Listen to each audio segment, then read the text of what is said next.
Thank you, APTA, and each of you here today for the opportunity to talk before you as you make your way to Capitol Hill. Coming to Washington, D.C. and talking to members of Congress about your policy priorities is extremely valuable to our common goal. The U.S. infrastructure network is quickly falling behind the rest of the world. With the administration and Congress focused on infrastructure, now is the perfect time to improve our roads, public transit systems, and other infrastructure, as well as address our long-term transportation funding issue. We must act now while there's still bipartisan desire to pass an infrastructure package and other legislation. I want to share some of my priorities for you to keep in mind. And one of my priorities is to find a long-term funding solution for the Highway Trust Fund and to ensure it is sustainable into the future. Our current approach just simply isn't paying the bills. Everything remains on the table when it comes to funding. However, I believe a vehicle miles traveled program is key to the future and long-term solvency of the trust fund.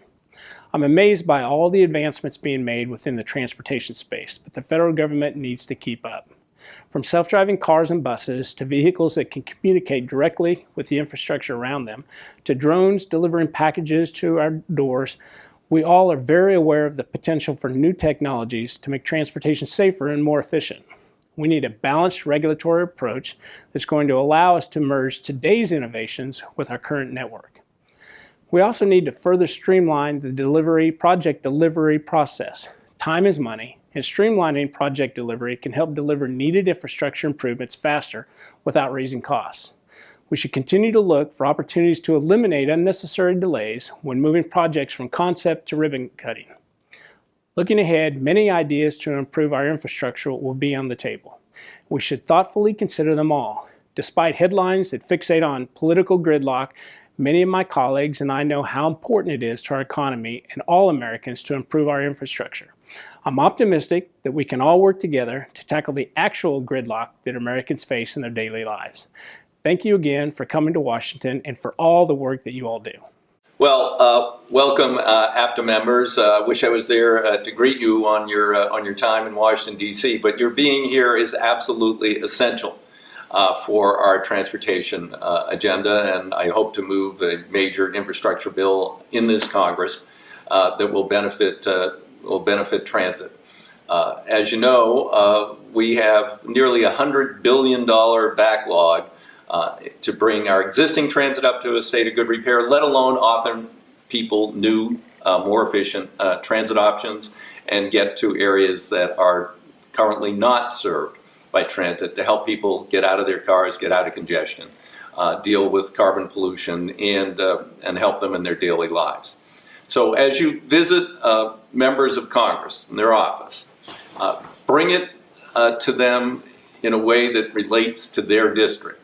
If you're from their district and you represent a transit district, that should be pretty easy. If you're talking to a member who doesn't have much transit or their staff, bring home how important it is for economic development, for jobs, and for other issues. You've got to translate it to people in a way that they can relate to, that they will think that the people in their district care about transit and want to see transit better funded in this next bill. So it's been a very long road getting additional funding for transportation. We haven't raised the federal gas tax since 1993. We're investing obviously fewer dollars in real terms in transit today than we were 20 years ago. Yet ridership is up and demand, and unmet demand is up, and we also have the huge maintenance backlog to bring things up to a state of good repair, replace outmoded and worn out equipment. So be firm, be strong, and get me some more allies on the Hill to move a major service transportation bill this year. And now, please join me in welcoming to the stage Paul Skoutelis, APTA President and CEO. Good morning. Hope you're enjoying your breakfast. And while we're getting ready here to begin, let me ask our panelists who will be joining us here to come up on the stage and take the seating here. I'll be in this first one, and they can take the seats second, 3, and 4, and we'll get going here in a minute. Let me again welcome you this morning. We've had really an amazing conference thus far, and I think today is really jam-packed with some great insights about the Hill, from the Hill, and a perspective certainly that we need to understand as we continue our advocacy efforts. I do want to thank both Ranking Member Sam Graves and House T&I Chair Peter DeFazio for making the time to produce those videos for us and share that. I know they would have been here certainly, but those two gentlemen, besides being leaders in Congress, I know feel deeply about the importance of transportation and transportation infrastructure in particular. So we need to continue, and will continue to work with them as our allies on the Hill. But this morning, we've got three experts that have joined us, and I'm very, very pleased that they've made the time to do so. So I'm going to take a moment here and introduce them, and then we'll get on with our conversation this morning. We really do want to make it a conversation. They're certainly experts in what they do, and will have perspectives to share with you. But we have, I think, a pretty intimate crowd here this morning, so I would encourage some dialogue as well. First, I want to introduce Jim Timon. Jim is the Executive Director of APTA, the American Association of State and Highway Transportation Officials. They represent the state DOTs, highway and transportation departments in all 50 states, including the District of Columbia and Puerto Rico. Jim is relatively new in his position as Executive Director, but he's been at APTA for a number of years and comes from the Hill, so again, he brings very valuable experience and perspective. Next is Irma Esparza Diggs. She's the Senior Executive Director of Federal Advocacy for the National League of Cities, which is dedicated to helping city leaders build better communities. We're pleased to have Irma join us this morning as well.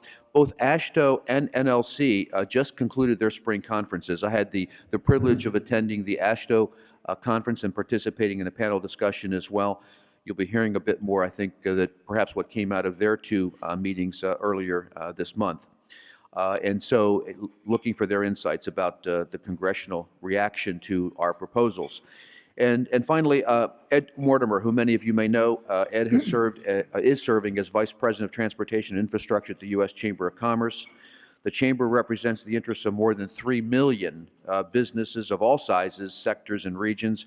It also leads a very important coalition group, the Americans for Transportation Mobility, a coalition group that APTA has been a part of and a founding member over many years. But it's a collaborative effort of business, labor, transportation stakeholders, and concerned citizens, all who think it very important to continue to advocate for improved and increased federal investment in our nation's transportation system. So we've got a great panel. We're looking forward to having a conversation about what our goals are, what the prospects might be, and really to get your input as well. So with that, let me again congratulate all of us here for the last couple days in terms of generating the kind of interest and energy that we need to take on the Hill, and thanking our panel for taking the time to be with us. So let me first pose a question that I'd like each of you to respond to from your perspectives, and that is, we've been talking about advocacy here for these past several days, and talking about how we deliver the messages, what's the approach, how do we make sure that that our elected officials, that the very key staff on the Hill as well, and those that we know have an influence in terms of our agenda, are receptive to what we are saying, and there's approaches to that. So I'd like to hear from each of you kind of what you believe to be effective approaches in your experiences and in your own conferences that you've had here very recently. So Jim, if I could start with you, and then we'll go along with Irma and with Ed. Sure. Well, thank you again for having me here. As Paul said, we just wrapped up our legislative conference at the end of February, beginning of March. So we're dealing with a lot of the same challenges that you all are. I was struck by the comments that Chairman DeFazio said when in the video that just played, and I think that's really important. It's the advice that we give our members as well, and that's to make sure that when you're going out and meeting with congressional members and with staff, that you're making it relatable to them, telling them how it impacts their districts. Again, I'm with APTA. We're essentially the trade association that represents state DOTs. So when folks meet us, a lot of them have that preconceived notion that we're just representing state highway departments. And really, that's not true anymore. I mean, APTA has really evolved over the last 20 years, as have state DOTs. We're a multimodal organization. We represent all of the state departments of transportation, and now all 50 state DOTs have transportation within their name. They're not just departments of roads or highways. So we have to continue to reemphasize with them that we're multimodal, that we're focused on mobility as opposed to just focusing on one mode of transportation. You're looking at all of the modes of transportation and trying to figure out how we can get people and freight from point A to point B. We went through a reorganization within APTA, our organization, to make sure that we were giving all modes of transportation equal weighting. We now have a council on public transportation, a council on rail, a council on highways and streets, a council on active transportation, and really that's our effort to really recognize the changing face of transportation overall. We were on the Hill last week doing some meetings, and one of a Republican office asked us, well, why should we care about transit? There isn't transit in my district. And we said, well, it is in your district. You just don't know it. And one of the things that we're constantly having to remind folks is that there is transit in every congressional district in the country. It may not be a system similar to what we have here in DC with WMATA, a heavy rail transit system, but there's rural transit in every district in the country. We need to make sure that it's out there that the members recognize the importance of investing in public transportation, not just in urban areas, but in suburban areas and in rural areas as well. So make it relevant to their districts. Make sure that you know with the audience that you're speaking to, and make sure you tailor that argument to the audience. Jim, thank you. Irma? Yep. Thank you for having me here. It's great to see all of you this morning. We just concluded our legislative conference last week, and we had our big Hill Day on Wednesday, but there were meetings happening all throughout the week. And at the National League of Cities for our legislative conference, we had over 2,000 delegates in town. And those are people that are representative of small cities, towns, villages across the country in rural and urban areas. And the reality is that many came to Washington, and we asked them, bring your infrastructure projects, your transportation needs, what those are in your respective communities. So when you meet with your members of Congress, you can educate them about how you are currently financing those projects, how you're meeting those needs, never assuming that members of Congress and their staff understand how you're paying for it, but what's the state share of that? And what is that deficit, that gap still, what is it that still exists? And then frankly, reiterate that it's incumbent upon them to ensure that there's a federal partnership to help meet that gap. Because the reality is that there is an economic impact of the federal government not paying their share. But also to bring their stories of what their states are doing. In Alabama, they just passed an increase in the gas tax. That's a Republican governor, Republican House and Senate. They were able to pass a 10-cent increase. In other states, Alabama, South Carolina, Kentucky, Montana, they're all making the tough decisions. And so when we met with Republican offices, leadership offices, our members said, look, this is the reality that we're dealing with here. This is the economic impact of not meeting that need. And frankly, in some communities, if there's another superstorm or a tornado or another devastation, we're going to have to pay 3 times, 4 times that much to meet those infrastructure needs and rebuild back those communities. So just to convey what our everyday reality is in cities across this country, and that was important, and I encourage you to bring those same stories as well. Mm-hmm. Thank you, Irma. Ed, in the context of the Chamber's leadership here, the Chamber's got a very broad portfolio of advocacy efforts across all kinds of issues, but specifically on infrastructure side, and given your role with ATM, can you share with us kind of what the strategy is from the Chamber side with respect to infrastructure? Sure, Paul, thanks for having me, and great to be here with many of you again. I've been in your seat. I spent 10 years with engineering firms, and so it's great to be back at APTA. Look, the business community is engaged on this issue like never before.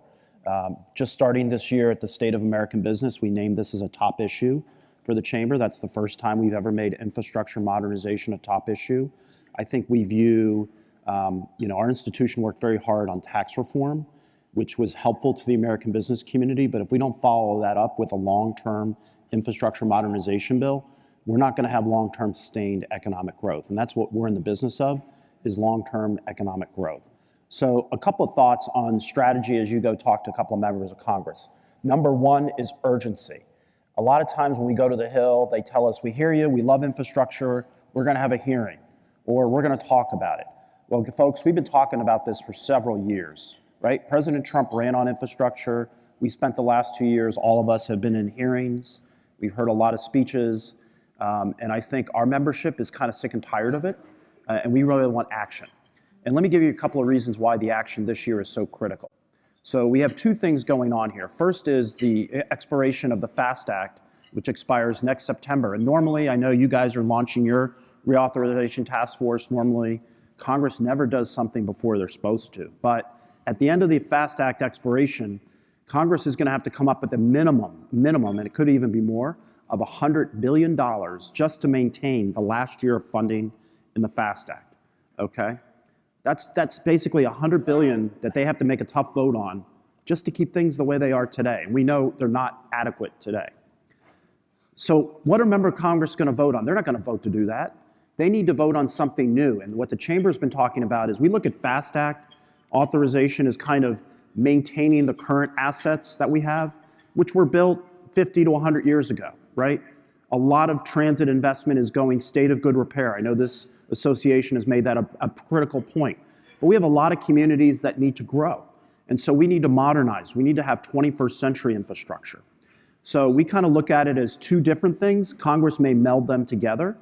The bottom line is whether we do a FAST Act reauthorization this year or an infrastructure modernization bill, if we don't get action this year, it's not going to happen next year, because we're in a presidential election year, 1/3 of the Senate's up, every House seat is up. It's not going to happen. 21, we're looking at potentially a new administration. We're definitely going to have a new Congress. And you all remember what this industry suffered through when we had the 30-some extensions of MAP 21. That is the worst case scenario. So again, when you go into these offices, don't tell me you're going to have another hearing. When's the bill coming up? When's it going to get voted on? Number two, and Jim touched upon this a little bit, is tell your story. And I know at APTA for the last several years, the last couple of chairmen that I know, they've made that a big part.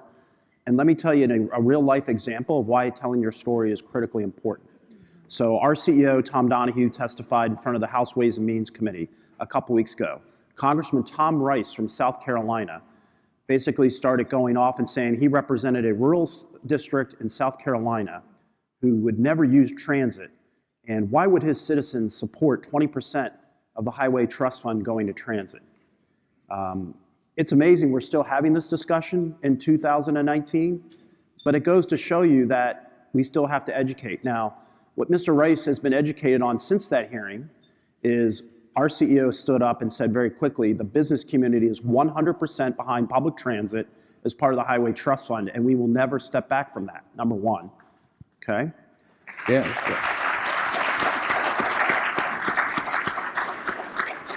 Number two, we did a little research. And if you actually look at Mr. Rice's district, he has 2 transit agencies. And I've been told they've now educated Mr. Rice on their existence. And actually, a lot of his citizens are interested in growing public transit in their area. So as Jim pointed out, transit is in every part of community. I know when I was a member of APTA, I thought one of the most powerful things that the business committee did was you have that chart. So even if you don't have public transit in your district, you have suppliers, manufacturers.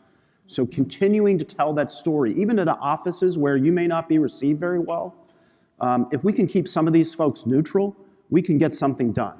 So again, reminding them to tell the story again and again. You can never take it for granted that these members of Congress know. Now, I will say we have 100 new members of the House. The good news is a lot of them worked in state and local government. State and local leaders have been doing the job. You talked about Alabama. Arkansas also did raise their gas tax. So state and local governments have been doing their job. It's now time for the federal government to do its job. And now's the time to get it done. Excellent. We've touched on the fact that there's never been a time here in recent memory when there's been so much talk about infrastructure overall. But I think we're talking infrastructure as perhaps a separate piece of legislation that moves forward, and then we know that there's reauthorization, reenacting the FAST Act. Are those two separate items? Do they come together? What's your view of the sequencing that's possible here? And in that context, what does your association see as your top critical priorities within those two possibilities? Jim? You know, I think Ed summarized it nicely. I think it's going to be hard to get something done next year, and that's when the FAST Act is really up for reauthorization. So I think in a traditional cycle, Congress would be focused on reauthorization next year, and there's obviously interest in doing an infrastructure bill this year. I worry that the two are going to get combined. I mean, I think that as an organization, we're really focusing on kind of two parallel tracks and making sure we have the ability to combine those efforts if Congress decides to do that. It's really forced us as an organization to speed up our process for identifying reauthorization priorities. Our original goal was that when we had our annual meeting this year in St. Louis in October is when our board would adopt our reauthorization principles. And we're still going to go through and do that, but we're in a situation where we have both the House and the Senate committees asking for our reauthorization priorities right now. So we've had to speed that up a little bit. We, again, as I mentioned earlier, we have a Council on Public Transportation, a Council on Rail. They've identified reauthorization priorities that our Transportation Policy Forum is vetting through. I would say our number one priority as it relates to transit is as Ed mentioned, making sure that transit, there's still a transit account for the Highway Trust Fund, making sure that traditional ratio continues, educating members of Congress on the need for transit, not just in urban areas, but in all areas.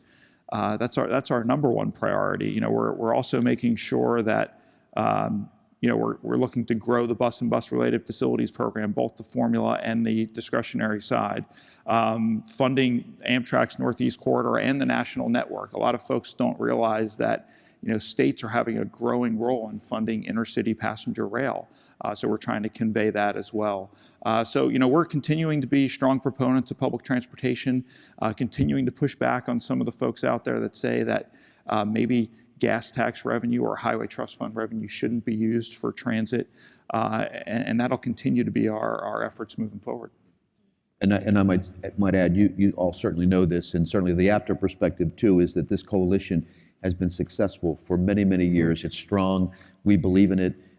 We stand with the notion that, look, you got to address transportation, surface transportation holistically. Roads, bridges, and transit are vitally important. They're not separate. And so that's been certainly our posture as well. We're pleased about that relationship that we do have. Irma, your perspective on this? Well, I don't want them to use the need to reauthorize the FAST Act as an excuse to not get a comprehensive infrastructure package done. Broadband, water, transit, public transit needs, all workforce being a component of all of those is key, as well as the disaster resilience piece. And I know that the Senate has a different timeline than the House.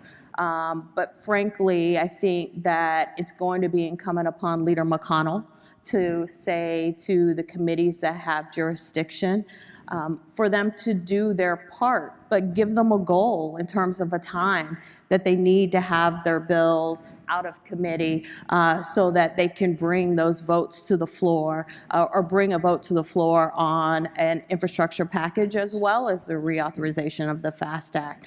That's the thing. When you go in and you meet with offices, you'll always get an answer of why something can't happen. Well, I just come from the school of, well, let me tell you how we can get this done. And frankly, one of the conversations we had with a couple of offices is, what cover do you need to take the tough votes that it's going to take in order to get these bills done? And that's the reality, is to not let them off the hook, because frankly, FAST Act reauthorization didn't just come up yesterday. It's been an issue, as well as infrastructure. We can't continue to kick the can down the road, and our members have made it loud and clear that it's incumbent upon them to not only balance their budgets, but meet their infrastructure needs, and we need Congress to do the same.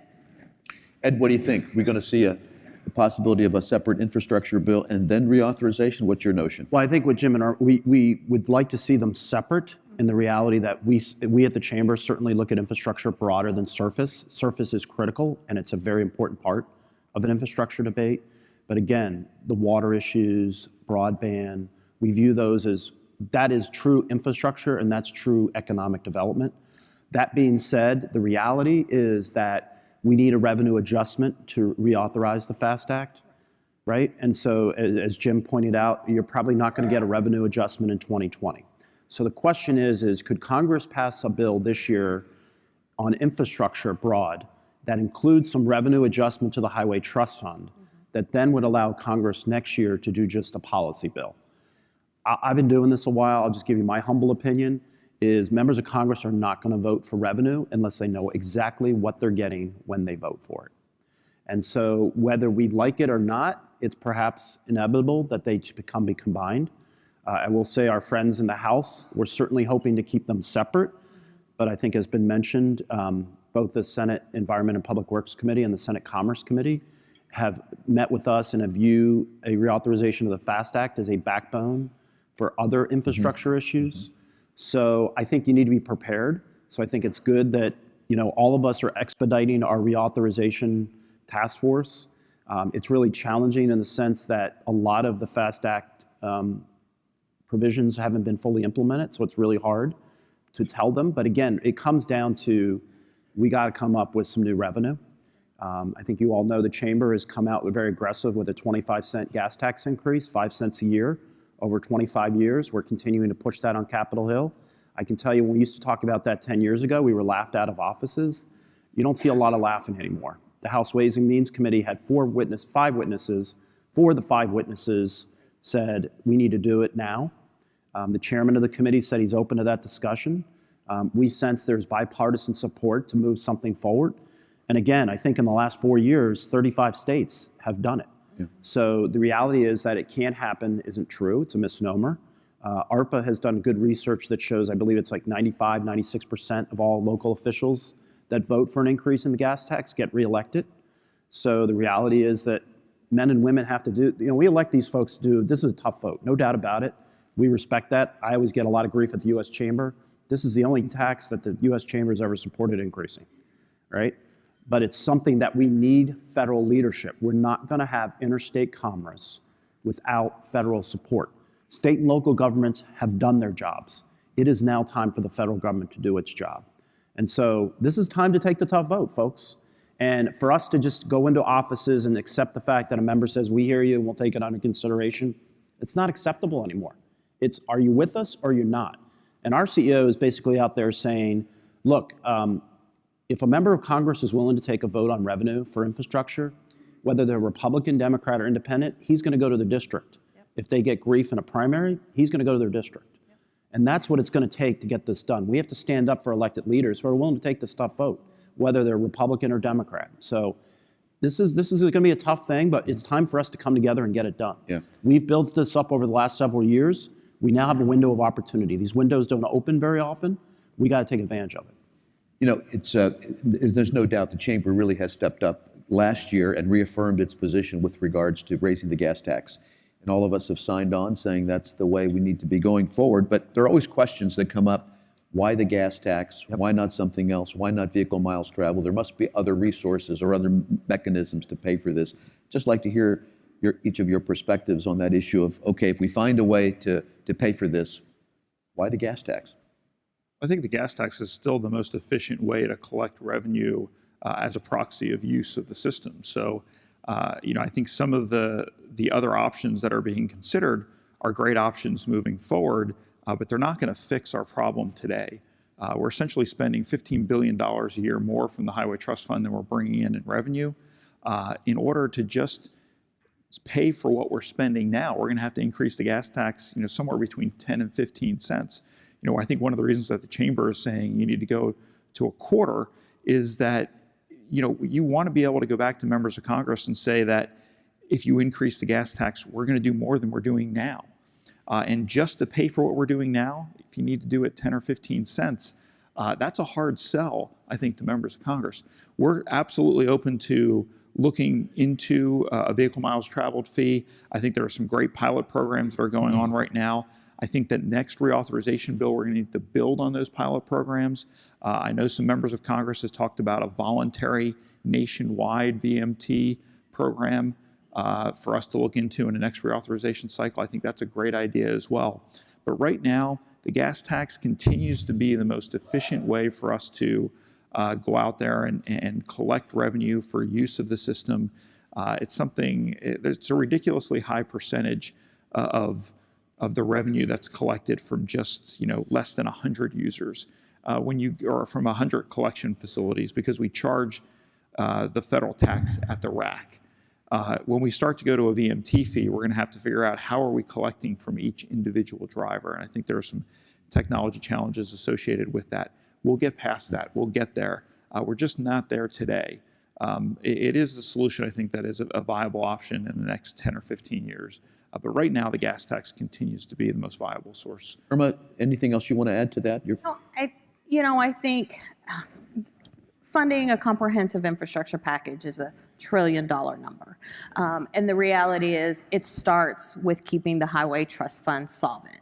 And the gas tax is the primary vehicle, the first step to ensure that that happens. And frankly, it's just a starting point. And then we can have conversations about what are the other pay-fors, the way to get to that $1 trillion number. I want to pose a little different question to you, and that is part of the Chamber's efforts over the last couple of years to bring in its own business coalition relative to supporting this proposal on the gas tax. And I think, we've shared at our meetings here the fact that this has broader support from among your business members, National Association of Manufacturers, American Trucking Association.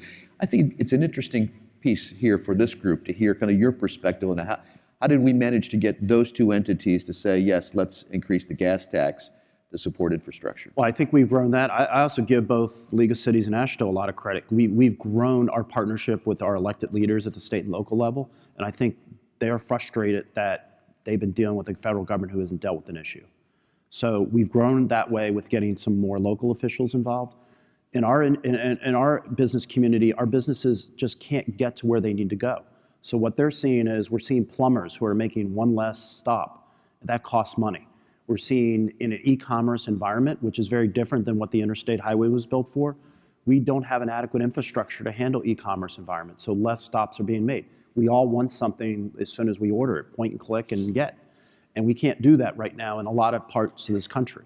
And so you travel to other parts of the world, and a lot of our companies see, in Asia, you see 300-mile-an-hour trains, you see airports that blow our airports away, and the question is, where is the United States in this area? We were the envy of the world. I think the World Bank is now, we used to be number 2 in infrastructure. They've dropped us to 10, and we continue to drop every year. So the Chairman DeFazio, you saw the video earlier, we testified at his first hearing, it was the cost of inaction. By doing nothing, it's actually going to cost all American taxpayers more. One other point I want to make real quick on the gas tax is that a lot of people say it's aggressive tax, right? It hurts lower income Americans. And we at the Chamber are extremely sensitive to that because we want to make sure that every American benefits from new infrastructure. But the reality today is that lower income Americans already are paying for a lack of adequate infrastructure. Right now, according to the Road Information Program, the average American loses $600 a year due to damage to their automobile due to inadequate road conditions. That's a busted tire, broken axle. We also, as an average American, loses $1,000 sitting in congestion and wasted fuel costs. So we would argue $1,600 in wasted that every taxpayer is dealing with right now versus our gas tax proposal, 5 cents a year for 5 years, which would generate $394 billion over 10 years. That cost to the average American would be $9 a month or $104 a year. I'm not a math whiz. That's pretty good numbers, I think. So when people say increasing the gas tax is regressive, we wouldn't have built the interstate highway system without it. It's more regressive to do nothing. And so now's the time to get it done. Question for each of you, and then I'm going to look to the audience if they've got a question as well. But we hear as we make the rounds, there is bipartisan support relative to infrastructure, but we also hear at the same time it's going to take leadership, and specifically leadership from the White House. I'd like to get your perspective. What do we do? How do we get that leadership that we ultimately appear to need to get this across a finish line? So, no particular order. Jump in when you want. Do you want to start on Yeah, that? I'll start just because, frankly, we were excited when the president, we were eager to hear about his infrastructure ideas and principles that he put forth. And then they came out and we were like, okay, this will be a starting point. We're going to focus on Congress. But the reality is that there are members of Congress that frankly need to hear from the president on what he is willing to support. And so just like the conversations that you're having with your members of Congress, we also are having with the administration on the need for, frankly, the president to call Leader McConnell and say, just like they did with tax reform, we need to get this infrastructure deal done. And I need you to give the committees that have jurisdiction a timeline of when they need to get this done so that we can bring a bill to the floor. Frankly, that is what we need to make this happen. The president, as difficult as it is on some days, it can seem as if he's focused on other things. We need him to focus on this. And cities are going to do everything that we can to keep the pressure, not just on the administration, but on key members of Congress, on the Ways and Means Committee, frankly, in tough rural districts or tough swing districts, give them the capital that they need, political capital and leverage that they need to take the tough votes and bring things to the floor so we can have discussions about what are the pay-fors that need to move forward in order for us to meet this goal. Jim, what can we do? What can these folks here, us, all do? Not as only as a coalition, but individual members. What's your perspective on this? How do we get movement there? I'm not sure how folks in this room are going to move things down at the White House, but I'll tell you that I think that continuing to carry that message with your members of Congress. I mean, personally, I think that the way this is going to play out, or the best chance we have at success, is for the House to lead. Clearly, there's interest on the House side in doing a standalone infrastructure package and doing reauthorization of the FAST Act. I mean, Chairman DeFazio has a very aggressive agenda here. He wants to do both of those things in this calendar year, or at least advance both of them. I think the best hope that we have here is that the House is able to pass a robust infrastructure package and then just place it at the door of the Senate and say, here it is, do something with it.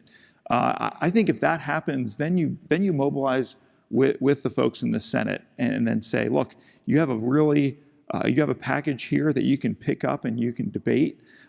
Maybe it's not the perfect package from your perspective, but at least take a look at it and then produce your own package. So I think what we're going to have to do is have the House lead and then put pressure on the Senate to act. I personally think that if we get an infrastructure package through the House and the Senate, I think the president will sign it, whatever that package looks like.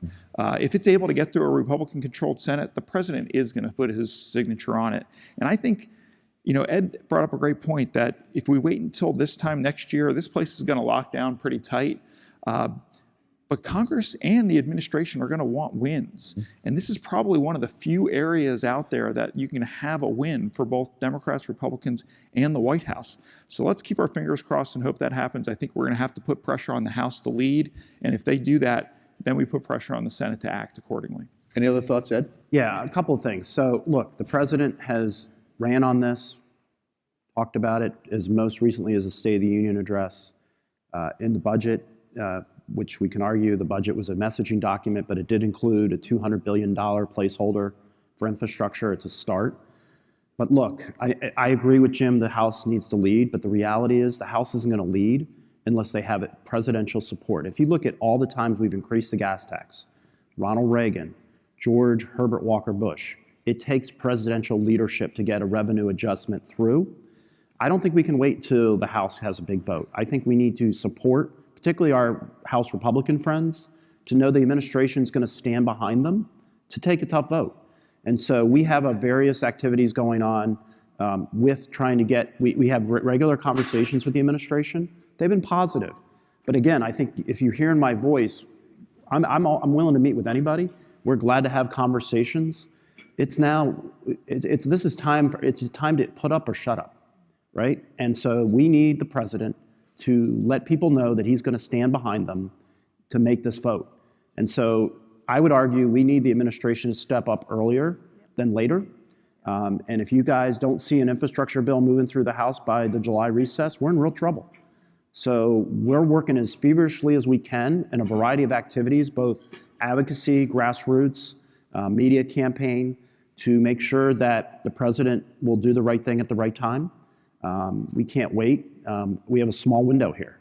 And so I think we're going to know very quickly in the next few months whether this is actually going to happen or not. And if it doesn't, hunker down, folks, because we're going to be waiting a while to get something done. Okay, on that note, let's turn to the audience. Good morning. Great panel. Great comments. I appreciate the enthusiasm. And Ed, it's great to see you at the chamber. Remember seeing you many times at the BMBG meetings. Yep. But I heard you say 300 mile an hour. Introduce yourselves, and so we know. Oh, I'm sorry. I'm Al Engel, and my job here at APTA is to chair the High Speed and Intercity Passenger Rail Committee. But I'm also very interested in public transit in general. And when I meet with my member this afternoon, we have a brand new Congresswoman, Madeline Dean, will talk about extension of regional service to my community and also supporting the Northeast Corridor. But anyway, you talked about 300-mile-an-hour trains. If we could just get to half that speed in this country, it'd be terrific. Right now, the average speed between New York and Boston is 66 miles an hour on a high-speed train.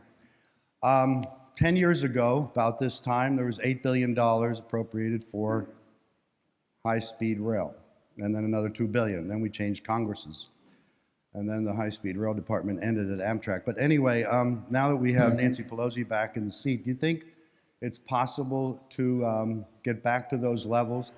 And if we do have a new tax, 25 cents, and perhaps some other pay-fors, do you see it possible now that we have a rail title to take the next step and dedicate a portion of that enhanced revenue to intercity rail? How do you think that's going to be divided up? Because we'd like to get back to 8 to 10 billion a year. Right. So Amtrak, including Amtrak. Sure. So 2 points there. I don't see the federal government going back to the days of putting significant amount of revenue into high-speed rail. Whether you agree or not, I think what's happened in California has cautioned a lot of members of Congress to do that. That being said, I think we at the chamber, we're anxiously looking to see what's happening with Texas Central. If we can get a couple of these private lines done, we think that could encourage more private investment, and that might be a way to get that effort moving. Because right now, if you just look at what we've done through the Recovery Act, we don't have a lot to show for it. Number two, when it comes to the gas tax, the chamber's proposal, we believe that money, because it's being paid for by highway users, should only go to highways, bridges, and transit. That being said, we'd be open to discussion on some type of dedicated tax, but not highway related, because we really believe that user concept, that if you use the surface system, those revenues should stay to surface, which is highways, bridges, and transit.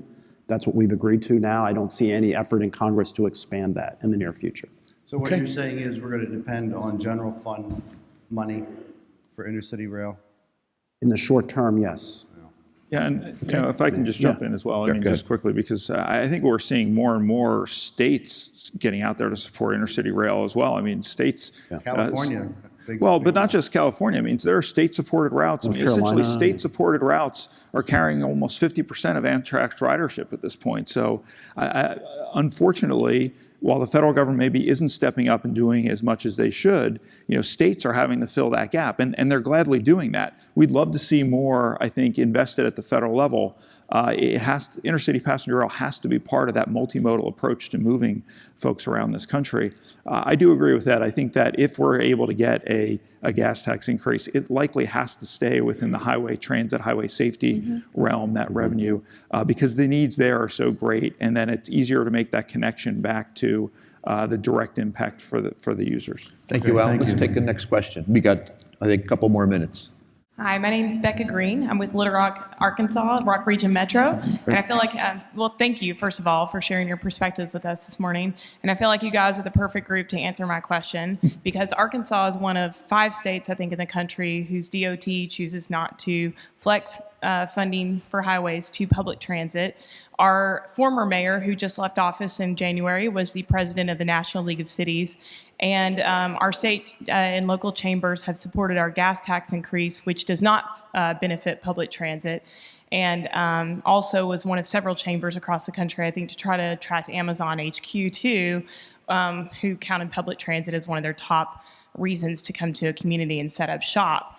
We're also in the middle of a ugly battle over highway widening right now in Little Rock. So my question to each of you is, what can each of you do to make sure that your member organizations that are a part of your organization are taking your national message of supporting public transit and applying it to their local and state jurisdictions?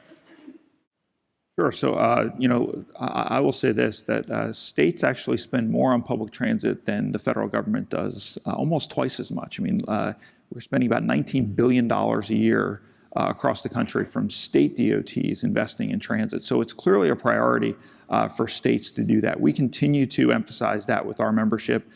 This reorganization that I spoke to, where we have created this Council on Public Transportation, a Council on Rail Transportation, was really designed to make sure that all of the modes were on equal footing, so that we weren't just favoring, say, highways and streets over transit, rail, active transportation. So I think that's one example of how we're handling that within our organization. I don't want to cut it off here, but we got two more that want to ask questions. I'd like to squeeze them in. Thank you for the question. Ray, you guys make it really quick. I'll be fast, and I'll sit down, and if you want to respond, fine. First of all, Paul, I really appreciated, I'm Ray Chambers, by the way, and I really appreciated your endorsing Chambers' leadership. That was terrific, and thank you very much. Oh, that was a joke, but nobody got it. Secondly, long term, I think there's a third generation we should be talking about of funding, and that is looking at everybody who has advantage from the infrastructure that the government's paying for. And if you go across the board, it's out there, but I think this is the time to be talking about it.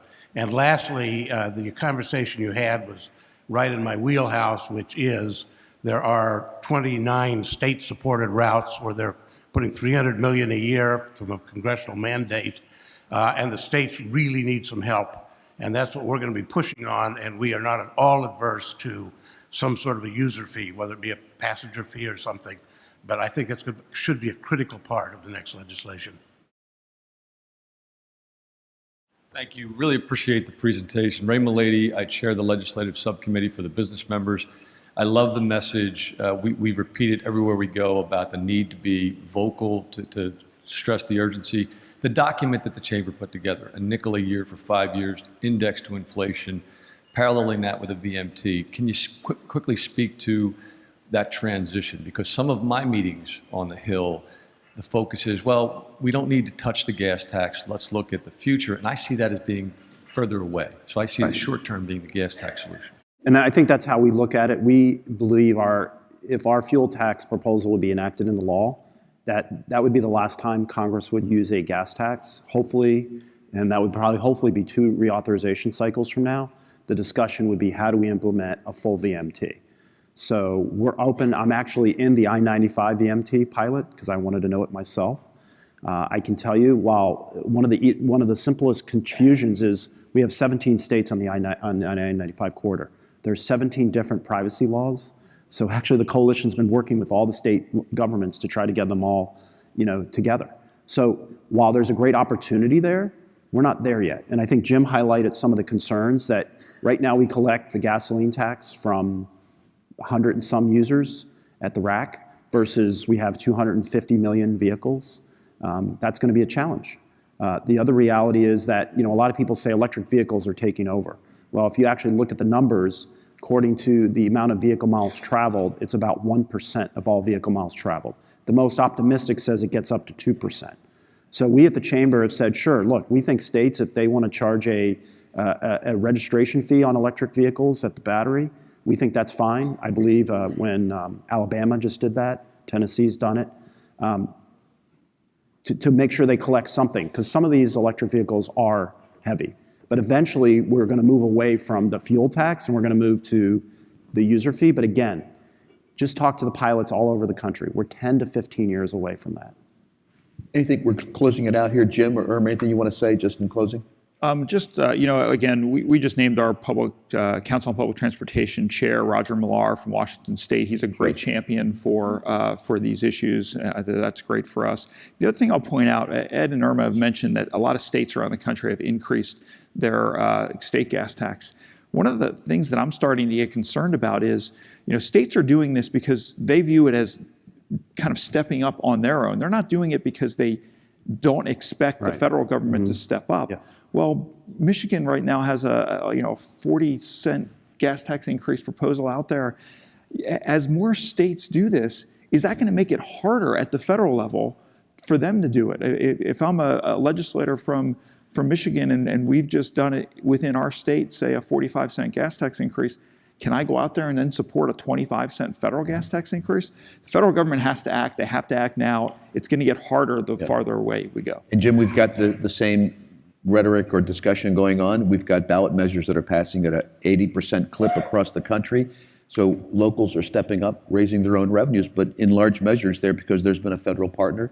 There's an expectation the federal partner will stay there. So we need to continue to fight for that. Irma, anything you want to close out? I think it's important for you all to know that every week a different group comes to Washington to advocate on their behalf. And I can tell you, whether it be the Chamber of Commerce, cities, counties, now transit officials, we're all singing from the same hymnal. It's all infrastructure. Now, and in terms of my partners at other state and local organizations, National Governors Association, city managers, we are all saying the same thing. So you are not alone. We are all having the same conversation. And frankly, our members of Congress are looking back at us, all giving us the same response. Well, we're figuring it out. Well, we actually need to keep the pressure on. And so I just encourage you to do so and be vocal about it. And frankly, focus on what's the economic impact of not doing so, regardless of what the states are doing, regardless of what the localities are doing. The reality is that the federal government has a role and responsibility to rebuild and reimagine our nation's infrastructure, and only the federal government can do that.